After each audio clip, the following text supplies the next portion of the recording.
Olá, meus amigos, sejam todos muito bem-vindos ao nosso canal.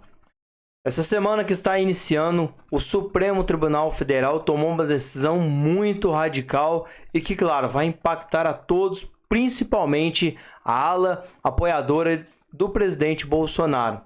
O Supremo iniciou o julgamento do núcleo de desinformação de Bolsonaro na sua trama golpista. Essa é a carta que chegou para muitos membros do ex-governo que agora está com carga total para poder intimar ex-ministros, Bolsonaro, deputados e senadores. A primeira turma vai analisar a denúncia da PGR contra 7 pessoas acusadas de atacarem adversários e atuarem para desacreditar as urnas eletrônicas. No vídeo anterior, nós mostramos para vocês que o deputado já foi, o deputado Gilvan já foi tirado do seu cargo, a Carla Zambelli já está saindo. Há uma movimentação inacreditável para que eles possam tirar todos os deputados, senadores, ex-ministros, qualquer pessoa ligada a Bolsonaro. A primeira turma do Supremo Tribunal Federal julgou o núcleo acusado pela Procuradoria-Geral da República de atuar com a tática de desinformação, desacreditando o sistema eleitoral e atacando autoridades que não aderiram à trama golpista. Caso a denúncia seja aceita contra todos os integrantes, o número de réus desse caso vai passar dos 21. Hoje está em 13 e eles estão fazendo isso para que o número aumente cada vez mais, envolvendo ex-general, generais, membros, deputados, senadores, pessoas comuns, jornalistas e qualquer pessoa ligada ao ex-governo. O Supremo já aceitou a denúncia contra 8 pessoas apontadas pela Procuradoria-Geral da República como parte do núcleo crucial da suposta organização criminosa. Entre elas, o ex-presidente Jair Bolsonaro e contra 6 pessoas que fariam parte do grupo que gerenciava as ações, como o ex-diretor geral da Polícia Rodoviária, o Silvinei Vasquez, e ele que comandava a Polícia Rodoviária Federal, também vai ser intimado. Nesta terça-feira que vem, ocorre o julgamento da denúncia em relação ao núcleo que seria responsável pela desinformação, formado por 7 pessoas, segundo a PGR. Entre eles, o ex-major do Exército, Ailton Barros, o sargento Giancarlo Rodrigues e o policial federal, o Marcelo Pormevetti.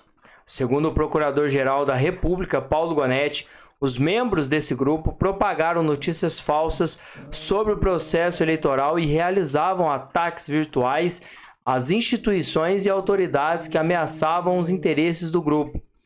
Ailton Barros teria participado de ataques contra os então comandantes do Exército, Marco Antônio Freire, e da Aeronáutica, Carlos Almeida Batista, por eles não terem aderido ao golpe, e é esse plano golpista que teria como plano máximo tomar a nação, segundo Lula e segundo o Supremo Tribunal Federal. Já foi dito por especialistas, juristas, advogados, pessoas que estão no meio do exército americano, que nada mais é do que o exército bélico mais poderoso do mundo, de que para tomar uma nação você tem que ter Congresso, povo e principalmente os 3, Aeronáutica, Exército e Marinha. Bolsonaro não tinha nenhum deles, não tinha nem mesmo as pessoas.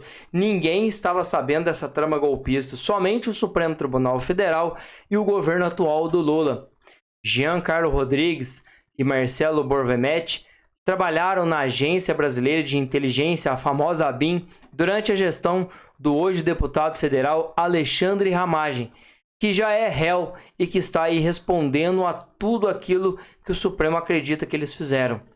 Eles são acusados de promover desinformação contra os opositores do grupo.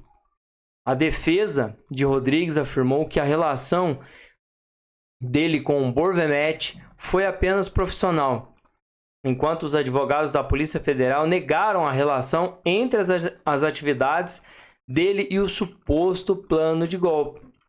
o coronel Reginaldo Vieira de Abreu, o tenente-coronel Guilherme e o major da reserva Ângelo Delicone teriam ajudado a divulgar as informações falsas sobre as urnas eletrônicas, de acordo com a acusação.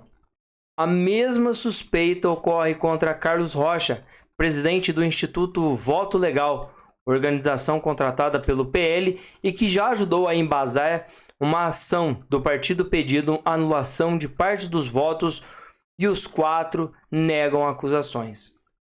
Agora a movimentação está acima. Eles já pegaram Mauro Cid, na verdade Alexandre de Moraes fez igual nos filmes de super-heróis. Ele ameaçou a família de Mauro Cid para então conseguir aquilo que ele mais queria, que era o rendimento dele.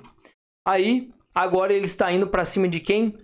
Do Alexandre Ramagem, onde o Supremo Tribunal Federal formou maioria para limitar a decisão da Câmara que suspendeu a ação penal que tem como Bolsonaro e Ramagem como réus. O Supremo simplesmente formou maioria numa decisão que passou a decisão de 23 deputados federais. Isso nunca aconteceu. Estamos falando da simples queima da nossa Carta Magna, da nossa Constituição de 88.